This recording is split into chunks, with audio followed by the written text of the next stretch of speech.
সুপ্রিয় দর্শক আসসালামু আলাইকুম। দেশ ও প্রবাসে যে যেখানেই আছেন আপনাদের প্রত্যেককেই শুভেচ্ছা জানাচ্ছে। আজকে নতুন একটি প্রতিবেদন দেখতেই পাচ্ছেন, আমার সামনে একটি আপু আসছে। আপুটা দেখতে শুনতে এক কথায় অপরূপ সুন্দরী। আসলে এত সুন্দরের রহস্যটা কি বা কি বলতে চাই চলুন জানার চেষ্টা করি। আপু আসসালামু আলাইকুম। আপু আপনার নাম কি? জান্নাত। আপু কেমন আছেন আপনি? ভালো আছেন? আপনার দেখেও ভালো লাগতেছে। এই সুন্দরের রহস্যটা কি? এত সুন্দর কিভাবে থাকেন? নাকি খাওয়া দাওয়া ঘুম টুম ভালো হচ্ছে?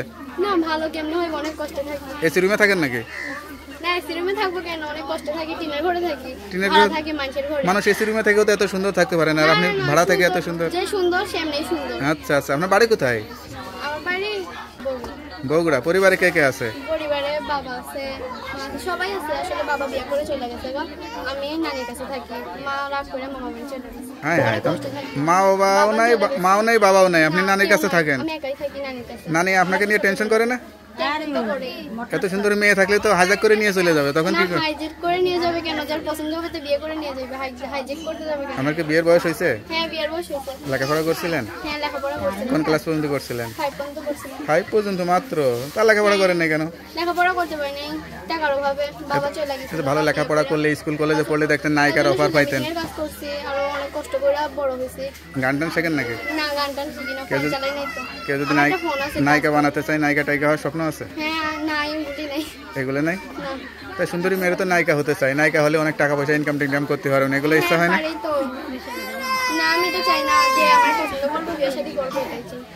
এখন শুধু বিয়ে করে সংসার করবেন সে আশা করেন? আচ্ছা আচ্ছা। তা অনেকেই বিয়ে শাদী করার জন্য কিন্তু বাড়িতে আসবে, এই যে ভিডিও ছাড়ার পর অনেকেই যোগাযোগ করতে চাবে। এখন আপনি যা বলতেছেন সত্যি বলতেছেন তো? সত্যি বলতেছি, মিথ্যা বলবো কেন? কোনো প্রেম ভালোবাসাটা শোনায় তো? না ভালো। জীবনে রান্না বান্না করছেন বলে তো মনে হয় না। হাত দেখে করছি, হাত দেখে তো রান্না করি, সেলাই মেশিনের কাজ করি, কত কষ্ট করি। ছোট একটা বোন আছে। আরে কষ্ট না করলে কি আর প্রতিবেদনের সামনে আসতে হবে? আচ্ছা আচ্ছা। তো এখন আসছেন, আমার পাশে থাকবে, যে দায়িত্ব নিতে পাশে থাকবে। কোনো বয়স্ক মানুষ যদি বিয়ে করতে চাই বসবো। তাও বসবেন? হ্যাঁ মানুষ তো বলছে চাচারে বিয়ে করছে, এটা কি ভালো লাগবে নাকি শুনতে? ভালো লাগবে। ভালো লাগবে। বয়স্ক মানুষ দরকার নেই, আপনার মতো এরকম ভালো মনের বা ইয়াং মানুষ যদি বিয়ে শাদী করতে চায়, বিয়ে শাদী করে সংসারী হয়ে যাবেন। ঠিক আছে, নাম্বারটা মুখস্থ আছে? নাম্বারটা মুখস্থ নাই। তো নাম্বারটা আমার কাছে দেন, আমি দেখে বলে দিই। কথা কি আমার নানি বলবে নাকি? না আমি বলবো। আচ্ছা আচ্ছা। হ্যালো ভিউয়ার্স, শুনলেন এক অসহায় মেয়ে সত্যিকার একটা সঙ্গী চাই। কেউ যদি ভালোবেসে বিয়ে শাদী করতে চান বা যোগাযোগ করতে চান, অবশ্যই তাড়াতাড়ি এই নাম্বারে যোগাযোগ করবেন। আপুর নাম্বার হচ্ছে 0134572861। এই নাম্বারে কি ইমো আছে?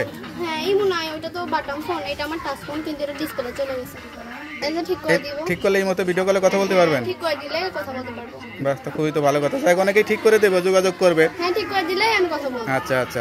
কথা বলার চাইতে কেউ যদি বিয়ে শাদী করতে চায়, বিয়ে করে সংসারী হয়ে যাবেন। ঠিক আছে, আচ্ছা আচ্ছা। আর কিছু বলতে চান? হ্যালো ভিউয়ার্স, শুনলেন এক অসহায় মেয়ে সত্যিকারে যদি কেউ ভালোবেসে বিয়ে করতে চান বা যোগাযোগ করতে চান, তার নাম্বার আছে, ইমো নাম্বারও আছে। যদি মোবাইলটা একটু ঠিক হয় অবশ্যই ভিডিও কলে যোগাযোগ করতে পারবেন। আর কেউ খারাপ উদ্দেশ্যে ফোন দিবেন না। আর আপনাকে বলি 5 ওয়াক্ত নামাজ কালাম পড়বেন, মিথ্যা কথা বলবেন না, আর একটু সাবধানে থাকবেন। সুন্দরী মেয়েদের অনেক পদে পদে বিপদ। ঠিক আছে, তো ভালো থাকেন। আসসালামু আলাইকুম।